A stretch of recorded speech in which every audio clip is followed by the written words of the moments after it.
নবম ও দশম শ্রেণীর শিক্ষার্থী বন্ধুরা,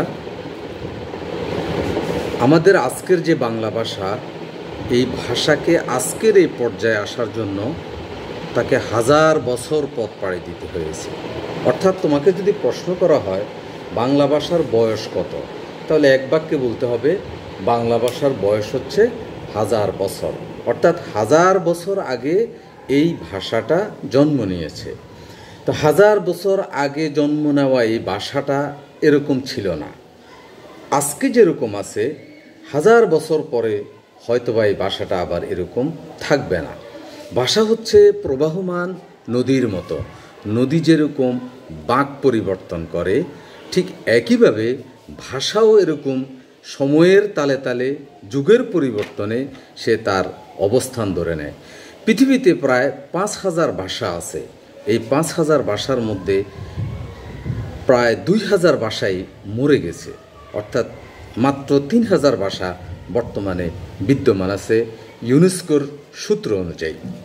তো শিক্ষার্থী বন্ধুরা, আজকে আমরা আলোচনা করব যে আমাদের যে বাংলা ভাষা, এই ভাষাটা কিভাবে এসেছে এবং এই ভাষা সংক্রান্ত তথ্যগুলো পরীক্ষায় কিভাবে লিখতে হবে, এটাই মূলত আজকের আলোচনার বিষয়। তাহলে এবার আমরা একটু আলোচনা করি, সহজ করে আমরা বলি আমাদের এই বাংলা ভাষার বয়সটা হচ্ছে হাজার বছর। তাহলে হাজার বছরের ইতিহাস বর্ণনা করতে হলে আমার বয়স হইতে হবে ২,০০০ বছর। তাহলে আমার বয়স তো আর ২,০০০ বছর না। তাহলে এখন আমরা কিভাবে বিশ্লেষণ করব? আমরা বিশ্লেষণ করব যে ঐতিহাসিকভাবে ভাষাবিদগণ যে সমস্ত তথ্য উপাত্ত নিয়ে আমাদের কাছে যে ডকুমেন্টগুলো দিয়েছেন, বিশেষ করে সেই ডকুমেন্টগুলোর ভিত্তিতেই আমরা আমাদের এই বাংলা ভাষার উদ্ভব, ক্রমবিকাশ এবং আজকের যে অবস্থাটা, এটা আমরা বিশ্লেষণ করতে পারি। শিক্ষার্থী বন্ধুরা, পৃথিবীতে যতগুলো ভাষা আছে এর মধ্যে সমস্ত ভাষাগুলো একটা ভাষা বংশ থেকে জন্ম নিয়েছে। ধরুন কোনো একটা ছেলে চৌধুরী পরিবারে জন্মগ্রহণ করলো, কোনো কারণে সে চাঁদপুরে জন্মগ্রহণ করার পর সে সিলেটে সেটেল হয়ে গেল, বা কুমিল্লাতে সেটেল হলো, বা ঢাকাতে সেটেল হলো। তাহলে যদি বলা হয় যে তার বংশ কী, তখন বলা হয় সে চৌধুরী বংশের, বা সে পাটোয়ারি বংশের, বা সে মাস্টার বংশের, এরকম আমরা বলি। ঠিক আমাদের এই বাংলা ভাষারও একটা ভাষা বংশ আছে। শুধু আমাদের বাংলা ভাষার না, পৃথিবীর সমস্ত ভাষাগুলোর একটাই ভাষা বংশ। সেই ভাষা বংশটার নাম হচ্ছে ইন্দো ইউরোপীয় ভাষা বংশ। এই ইন্দো ইউরোপীয় ভাষা বংশ থেকেই মূলত পৃথিবীর সমস্ত ভাষাগুলো আবির্ভাব হয়েছে। আজকে আমি তোমাদেরকে একটা গ্রাফিতি এঁকে আমি এটা তোমাদেরকে বুঝিয়ে দিব, এবং তোমরা বারবার এটা পড়লে এটা তোমাদের আশা করি আর খুব জটিল কিছু মনে হবে না, যদিও এটা হাজার বছরের ইতিহাস। কারণ এটা খুব ভালো করে বোঝা দরকার, এই জন্য যে এটা তোমার শুধু যে এসএসসি নবম বা একাদশে লাগবে তা না, এটা একবারে সারা জীবন তোমার লাগবে। সেই বিসিএস পরীক্ষা দিয়ে তুমি পাশ করার পরে আবার যদি কোথাও পড়াইতে যাও, সেখানেও তোমার এটা প্রয়োজন হবে। এই জন্য এই চ্যাপ্টারটা অত্যন্ত মনোযোগ দিয়ে ভালোভাবে বোঝার চেষ্টা করবো। আমি একটা গ্রাফিতি এঁকেছি, দেখো তোমরা এটা দেখতে পাচ্ছ কিনা। পৃথিবীর সমস্ত ভাষাগুলো দেখো, এই যে এখানে একটা গ্রাফিতি আমি আঁকছি। এই সমস্ত ভাষাগুলো যে ভাষাটা জন্ম নিয়েছে তার নাম হচ্ছে ইন্দো ইউরোপীয় ভাষা বংশ। ইন্দো ইউরোপীয় ভাষা বংশ, অর্থাৎ আমাদের যে বাংলা ভাষাটা, এটা যে ভাষা থেকে জন্ম নিয়েছে, এই ভাষাটার নাম হচ্ছে ইন্দো ইউরোপীয় ভাষা বংশ। এই বংশটা দুই ভাগে ভাগ হয়ে গেছে। এর একটার নাম হচ্ছে ক্যান্তন, আরেকটার নাম হচ্ছে শতম। তো তোমাকে ক্যান্তন নিয়ে খুব বেশি আলোচনা করার দরকার নেই, কারণ ক্যান্তন থেকে তোমার বাংলা ভাষাটা আসা নাই। তোমার বাংলা ভাষাটার জন্ম হয়েছে শতম থেকে, এই জন্য আমরা শতমটা ধরে আমরা আলোচনা করব। ক্যান্তন থেকে তাহলে কি জন্ম হয়েছে? ক্যান্তন থেকে জন্ম নিয়েছে ইউরোপের সকল ভাষাসমূহ ক্যান্তন শাখা থেকে জন্ম নিয়েছে।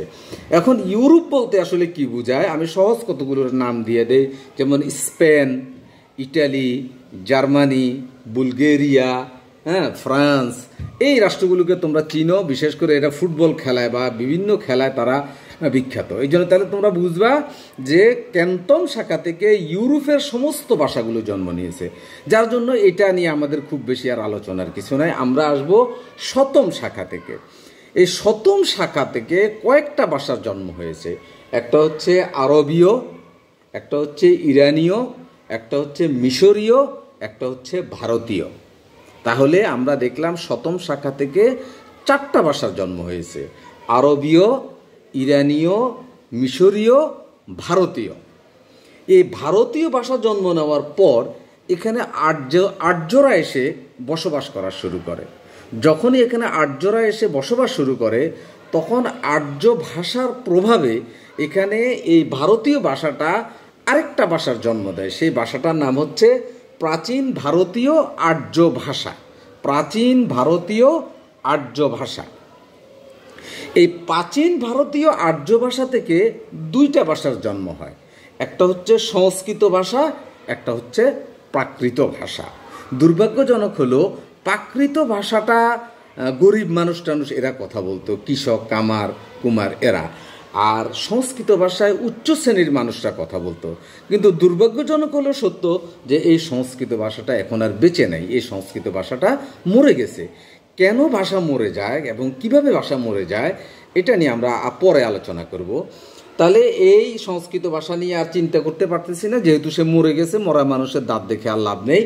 এখন এই প্রাকৃত ভাষা, প্রাকৃত মানে প্রকৃত জনের ভাষা, মানে সাধারণ খেটে খাওয়া মানুষের ভাষা। এই প্রাকৃত ভাষাটা আবার 2 ভাগে ভাগ হয়েছে। এর একটা হচ্ছে গৌড়ীয় প্রাকৃত, একটা হচ্ছে মাগধী প্রাকৃত। গৌড়ীয় প্রাকৃত বলতে তোমরা বুঝবা যে মহাস্থানগড় যে এলাকাটা, ওই এলাকাটাই ছিল গৌড়ীয় প্রাকৃত এবং ওখানে একসময় রাজধানী ছিল। তো ওই অঞ্চলের মানুষরা যে ভাষায় কথা বলতো সেই ভাষাটাকে বলা হয় গৌড়ীয় প্রাকৃত। অপরদিকে মাওগ অঞ্চলের মানুষরা যে ভাষায় কথা বলতো এই ভাষাটাকে বলা হয় মাগধী প্রাকৃত। এই জায়গায় এসে একটু তোমাকে থামতে হবে। এখান থেকে একটু থামতে হবে এই জন্য যে গৌড়ীয় প্রাকৃত থেকে ডক্টর মোহাম্মদ শহীদুল্লাহ তার মতে 8ম শতকে এই গৌড়ীয় প্রাকৃত থেকে বাংলা ভাষার জন্ম হয়েছে। আবার ডক্টর সুনীতি কুমার চট্টোপাধ্যায় তার বক্তব্য হচ্ছে যে না, মাগধী প্রাকৃত থেকে 10ম শতক থেকে বাংলা ভাষার জন্ম হয়েছে।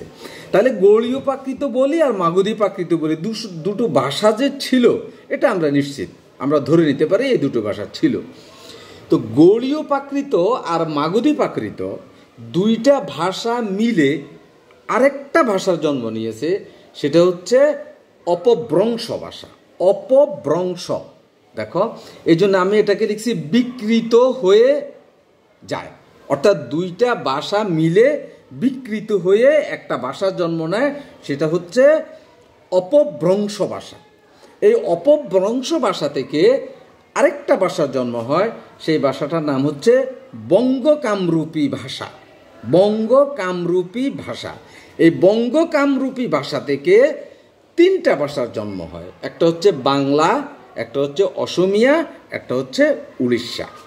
এই জন্য এখানে এই যে মা একটা শব্দ দিছি, মানে বঙ্গকামরূপী হচ্ছে বাংলা ভাষার মা। এটা পরীক্ষার খাতায় লেখার দরকার নাই, এটা বুঝার জন্য জাস্ট দিছি।